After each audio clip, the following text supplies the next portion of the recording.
Okay guys, so today's kind of a fun one. I have been asked to make a couple pieces of sub-road bed that are 3 inches wide with a 42-inch radius.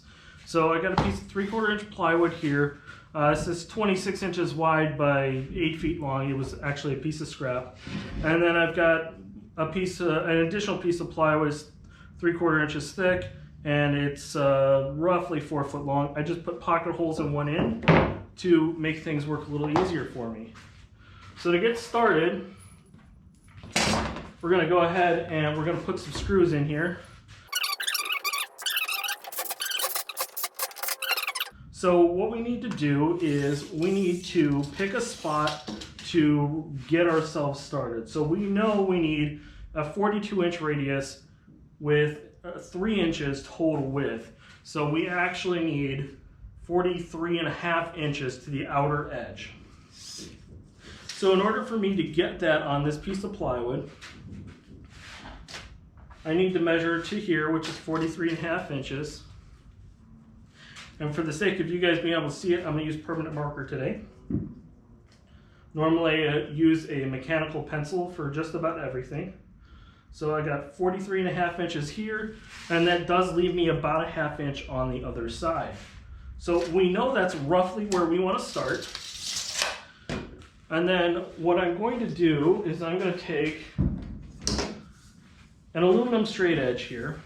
Now this happens to be a 6 foot long Empire straight edge. Typically this is used for drywall work and that sort of thing. So what I've done with this is I have drawn a line down the middle of this 2-inch wide straight edge, and I have drilled a hole at 2 inches. Now you can drill the hole at 1 inch, but as you notice this one's already drilled. It's got a good size hole. So I went to 2 inches.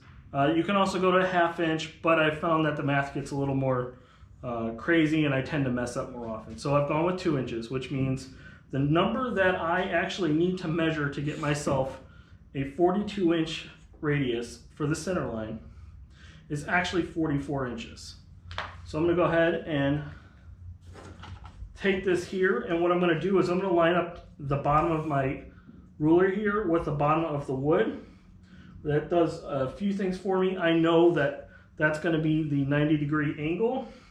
So I know 1 inch off of the bottom edge of this plywood is going to be perfectly square 90 degrees. And then I'm going to go ahead and put a screw in on the other end, which lines up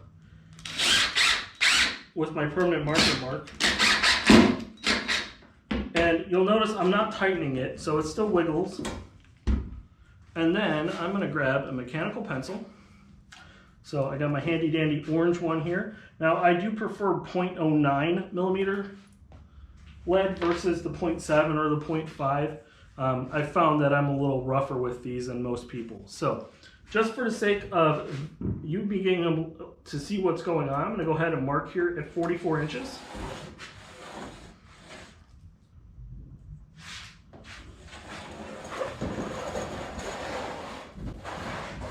Now keep in mind, you do not have to have this Empire straight edge.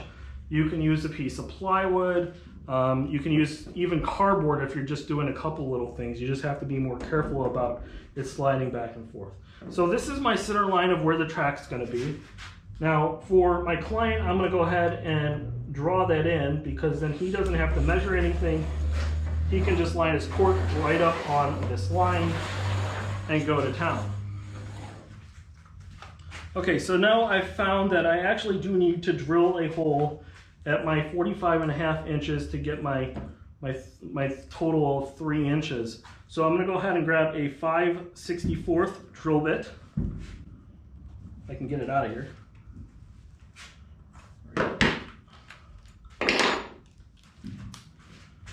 And I'm just going to eyeball this. I'm going to run it off the edge of the plywood so I don't drill into the plywood.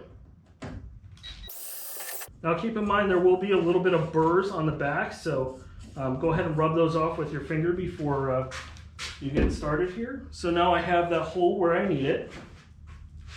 I'm going to go ahead and I'm going to draw the outer edge.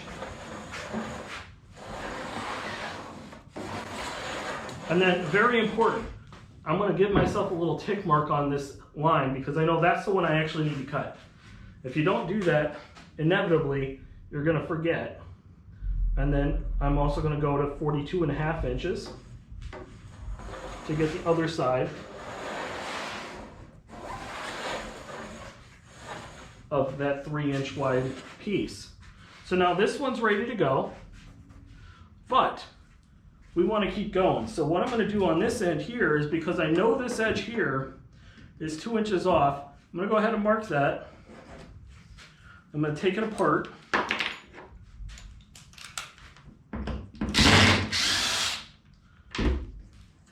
And then down here, I know I need to be at 45.5 inches. So I'm going to give myself about 1.5 inches, 2 inches of a gap here. And that brings me almost to 5 inches. So what I'm going to do is I'm going to set that at 5 inches. And then I'm just going to go ahead and put that screw back in.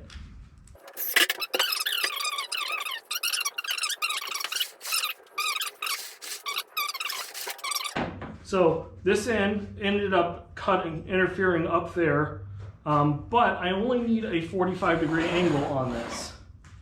And the beauty of this system is I can just go ahead and use a speed square here, pick it up for about $7 at Home Depot, run it on the bottom of your plywood here, run this till it touches and it interjects, and then you know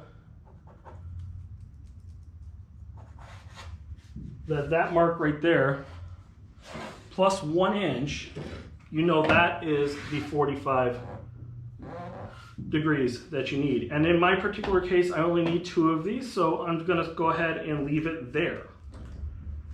Okay, so when I'm cutting this stuff, I have a couple different options. So in this particular case, I'm just gonna go ahead and use my rigid jigsaw. I also have this particular version, which is it's just another style of jigsaw that Rigid makes. It gets into tighter spots. As you'll see, it's not as tall. It's a little easier to work with, and the beauty of having both is 2 people can work at the same time. So this one does tend to be a little slower, but it's better for fine work, whereas this one just rips through it and gets it done.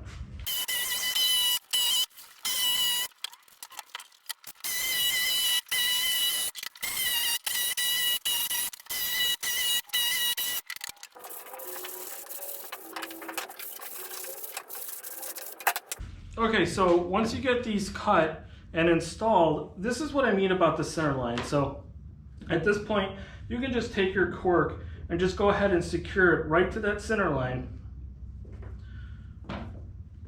and you're ready to rock and roll. So that's the beauty of drawing the center line while you're making them versus coming in afterwards and using a measuring block or something to draw yourself your center line that way. So even if this edge is off just a little bit, it's not going to matter because we know that's a perfect 42-inch radius. So that's it. I hope you enjoyed this video, found it useful. I'm going to have a bunch more stuff coming out like this here soon. So here's 2021. I hope you enjoy this, and if you haven't subscribed already, please do so. One of my goals for 2020 was to hit 1,000 subscribers. And if you could help me do that in the last couple hours of the day, I'd really appreciate it. Thanks for watching. Bye.